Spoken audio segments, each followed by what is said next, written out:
insights.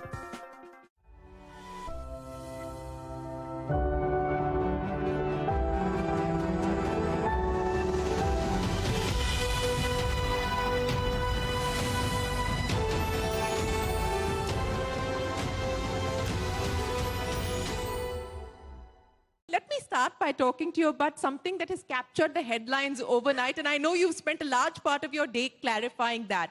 What is the reason behind the charges that you've brought in? I know you've clarified that these charges don't impact you and me, i.e. the consumer. It is at the merchant's end that the charge applies. But explain to me the reason behind this, and I'll also tell you the fear in the mind of the customer, that this is only the start, that this is the start of charges being imposed on consumers for using UPI. The other fear is, look, consumer will have to pay one way or the other. The merchant will, in a way, get the consumer to pay. So I want you to clarify on the rationale behind these charges and whether this could lead to more such kind of charges. So first of all, Shireen, there are two entities which are actually taking part in the merchant payments. One is the customer and second is the merchant. And obviously there is a P2M, which is person to merchant and person to person transactions in UPI or any other payment system. So one thing is very clear, that customer never pays for any payment transaction, right? Whether it's a peer-to-peer or peer-to-merchant. Always merchant as a user of the payment system pays the nominal reasonable charges for the payment system. So that's the first principle. The second point is the UPI for the bank account, using the bank account is already free with the government notification. And again, if there is a review, if there is a change, again, the government will have to decide on the next course on that. The notification which we issued was pertaining to the prepaid wallets, right? Because with the RBI guideline, the wallets are now interoperable. And while they were already operating on the cards, they were not permitted in UPI. So to permit them on UPI, the interchange was permitted. So that's, I think, a nutshell clarified. Again, there as well, only the merchant pays, the consumer doesn't pay anything. You've made that amply clear, not just here on the Rising India stage, but even in the NPCI press release that came out this morning, clarifying that the consumer doesn't need to pay. But the larger question is, Dilip, when we're talking about moving to 1 billion transactions, which is what the aspiration is for you. You're anticipating a 10x growth from here by 2030. Someone's got to pay. Who is going to invest? Where do you get the money from? So again, it's a great question. And, today as we stand, you rightly said, the near-term goal, which is next 2 years to 3 years, we are looking at 1 billion transactions. We are at 30 crore on a daily basis. The peak transaction. That does deserve a round of applause, ladies and gentlemen. 30 crore transactions. And it's all made in India, operated by India for the citizens. I think it's a great beginning, I must say that. It's not the end. We still have to grow 10x. So I think when we look at 1 billion a day or 10x growth, which is the 3 billion per day, which is the true potential of India, you're right. I think we need money. We need investments both on the customer side, because there are 600 million eligible customers who can actually come inside the digital payments who are outside today. There are another 100 million merchants who are outside the digital payments who can come inside. So I think it is going to need money. As on date, the government is kind of giving the digital payment incentive to the ecosystem, and there is a dialogue with the ecosystem and the government, the stakeholders, that how do we grow UPI to 10x now, and how do we ensure that the awareness, education, the whole consumer and merchant onboarding for the large number takes place. Even if we don't do anything, Shirin, it will happen in next 10 to 15 years' time. Now the question is, can we do this by 2030? I think that's the question which we are looking at, and I think it's an issue which is under discussion. So let's see how it progresses. As of now, the government is paying the incentives, and ecosystem is still trying to look at with a very positive outlook that we need more investments. Banks, fintechs, everybody. That is the reality. We need more investments. If the consumer is not going to pay, who does, Mr. Subrahmanyam? I'd like to add a point. I think everybody remembers flying in India was supposed to be a rich man's fancy. And you remember Captain Gopinath came with Deccan Aviation, and then he said, we'll sell tickets for 1 rupee. It changed people's mindsets. Today, everybody thinks of flying as an alternative to railways, irrespective of what their income levels are. I think the same thing with UPI. In the initial years, you need to promote, you need to see that it becomes a habit. And then once the ecosystem is large enough not just domestically, but that you're able to compete globally because there are alternative payment systems. You should be able to be strong enough to take them on. At that point, one can think of other ways, but in the initial years, all technologies need to be sustained with some degree of support. Yes, that support, as you put it, is understood. But, you talked about the global aspiration. Let me get each one of you to comment on that. And Dilip, I'll start by asking you, the plans to globalize UPI, an initial beginning has been made with the pact that's been struck with Singapore and India. I know that you believe that this could be the model, this could be the template for what we could do with other countries. What's the appetite? You are going to be speaking, Dilip is on his way to the G20 Sherpa meeting in Kumarakom. He's going to be speaking there. This is one of the priorities that the Indian government has set out as part of the G20 presidency. I mean, how quickly do you believe UPI can truly globalize? So, Shireen, the Prime Minister's vision and again the government, RBI, all are working towards the way India is self-sufficient on the payments for the domestically.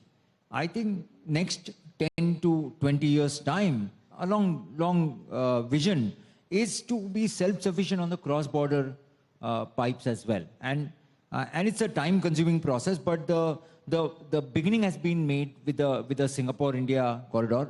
I think in 30 seconds, one country's bank account can be debited and another country's bank account can be credited with all forex conversions, the compliances, the checks, AML, all CFT.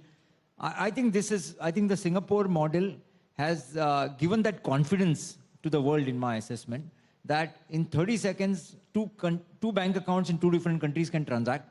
I think this is just a beginning, and the RBI, the MEA, the government is also helping us to reach out to the other central banks and their agencies to create this cross-border pipes. It's a long journey, but I think everybody is committed to make this happen. We'll have to look at an investment approach, right? Because the transaction will take longer time to pick up to the level what we're looking at. But I think the outlook is outstanding. $100 billion remittance we get on a yearly basis. Plus, we have a huge travel now outbound from India. So I think it's a great story. We'll have to keep doing this. So in the next 5 years, what would you believe we could, where could we be as far as globalization is concerned? So I think, it may not be a very wrong to say that, at least a few countries utilizing the India's payment stack, right? Prime Minister said that India's public good can be the public good of the world.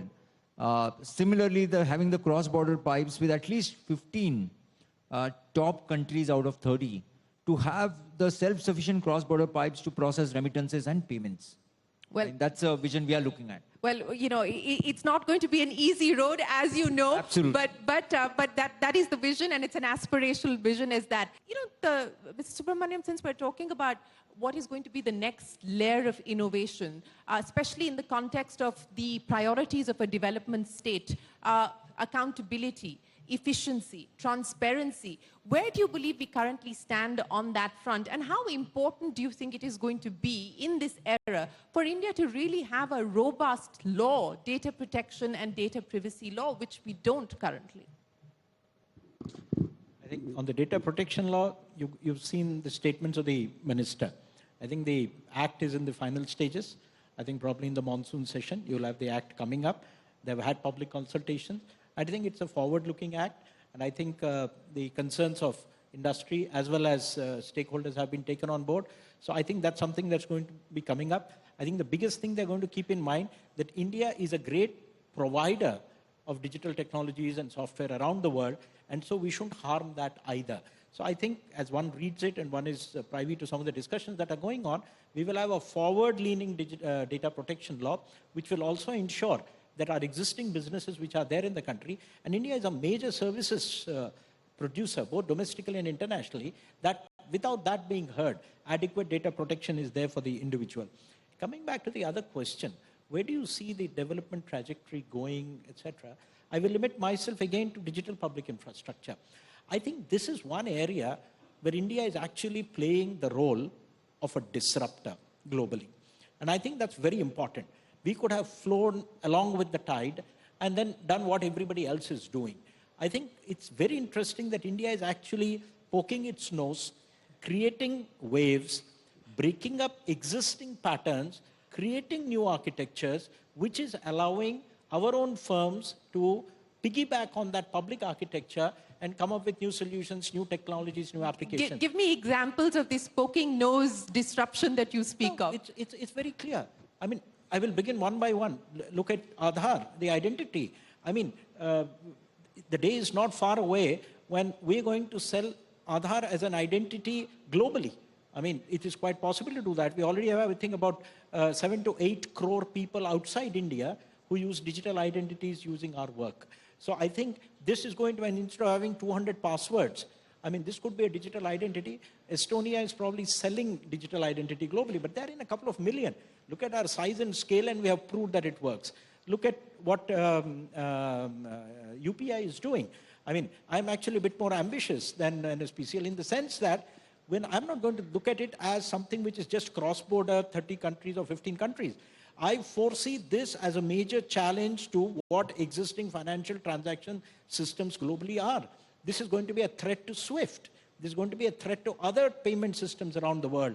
I mean, it's not impossible that 15, 20 years down the road, the UPI model becomes the basic payment model around the world within countries for their own internal financial transactions. And where India benefits from that is, being the thought leader in this, it's our firms which will have the products which will then be universally applicable. One of the complaints against the Indian software sector is that we provide, white labor, we're basically doing back office work, and we don't develop products. The advantage of this, and the third one, the account aggregator framework, which RBI has developed. In a way, that is piggybacking on UPI and the digital payment system where you're going to have fintech firms which are going to lend to people, not on assets, but on cash flows. I mean, that's a fundamental shift. I mean, a thelawala on a road doesn't have assets, but he has cash flows, and you can actually lend to people on cash flows. Once you've established that principle, think of how it will explode globally. And so whatever you see, be in Bangalore, Bombay, outside Delhi, these new startups, the unicorns that are coming up, they're not unicorns just for nothing, but they are coming up with business models which are riding on our public architecture, which tomorrow I foresee as at least half or more than half of them being global standards.